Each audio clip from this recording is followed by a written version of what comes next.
बीते कुछ दिनों से लेबनान, इजराइल और मोसाद काफी चर्चा में है। पहले पेजर, फिर वायरलेस रेडियो और अब वॉकी टॉकी ब्लास्ट के बाद अगर सबसे ज्यादा चर्चा में कोई आया है तो वो कोई और नहीं बल्कि मोसाद है। इजराइल की इस खुफिया एजेंसी को इजराइल की क्लीनिंग मशीन भी कहा जाता है। ये एजेंसी दुश्मनों के लिए काल मानी जाती है। ये एजेंसी इतनी खुफिया तरीके से काम करती है कि दुनिया में किसी को भी इसके ऑपरेशन की भनक नहीं लगती। लेकिन आमतौर पर कहा जाता है कि दुनिया के तमाम देशों की सीक्रेट एजेंसीज अपने मेल कैंडिडेट्स पर निर्भर होती है, लेकिन मोसाद में ऐसा बिल्कुल नहीं है। गौर करने वाली बात है कि मोसाद की फीमेल कैंडिडेट्स एजेंसी के लिए बहुत महत्वपूर्ण है।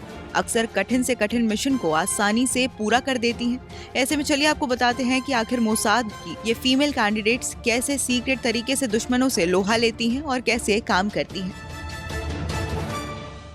एक बड़े इंटरनेशनल मीडिया संस्थान के अनुसार मोसाद में फीमेल स्टाफ बड़ी संख्या में है। मोसाद में 40% स्टाफ फीमेल है और उनमें 24% सीनियर रोल पर है। मोसाद के प्रमुख भी अपनी महिला एजेंट्स की कई बार तारीफ कर चुके हैं और महिलाओं के मल्टीटास्किंग होने की वजह से उन्हें कई सीक्रेट मिशन पर भेजा गया है। हालांकि सीक्रेट एजेंट्स को वैसे इंटरव्यू देने की इजाजत नहीं होती, लेकिन एक बार कुछ फीमेल एजेंट्स ने मीडिया से बात करते हुए अपने काम करने के तरीके के बारे में बताया था। महिला एजेंट्स ने बताया था कि मोसाद फीमेल एजेंट्स का जीवन एक जासूसी फिल्म की तरह होता है, लेकिन उतनी ग्लैमरस नहीं होती। हकीकत में उनकी लाइफ साजिश, बिना नींद वाली रातें, कभी कभी फ्लर्ट, छेड़खानी और कई खतरों से भरी होती है और साथ ही परिवार का तनाव भी होता है। उन्होंने अपने इंटरव्यू में बताया था कई हाई रैंक महिला ऑफिसर देश के काफी बड़े ऑपरेशंस में शामिल रही हैं। साथ ही उन्होंने फ्लर्ट से जुड़ी बातों को लेकर कहा कि जब देश की सुरक्षा की बात आती है तो फ्लर्ट करना उचित है। उन्होंने ये भी माना कि अगर कोई पुरुष कहीं सीक्रेट जगह का एक्सेस चाहता है तो उनके लिए मुश्किल होता है, लेकिन एक स्माइलिंग महिला के लिए काफी आसान हो जाता है।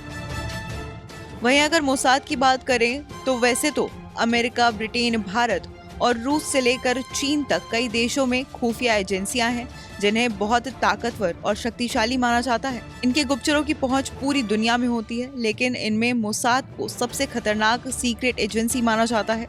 वहीं इजराइल के बनने के बाद साल 1949 में इस एजेंसी को बनाया गया। ये एजेंसी अपने दुश्मनों को खत्म करने के लिए कई मिशंस को अंजाम दे चुकी है। मोसाद अपने दुश्मनों के बारे में हर छोटी से छोटी जानकारी इकट्ठा करती है। मोसाद के एजेंट्स दुनिया भर में रहकर फर्जी नाम और फर्जी पहचान पत्रों का इस्तेमाल करते हैं, जिसके बाद वो दुश्मनों से निपटने के लिए खुफिया जानकारियां जुटाते हैं।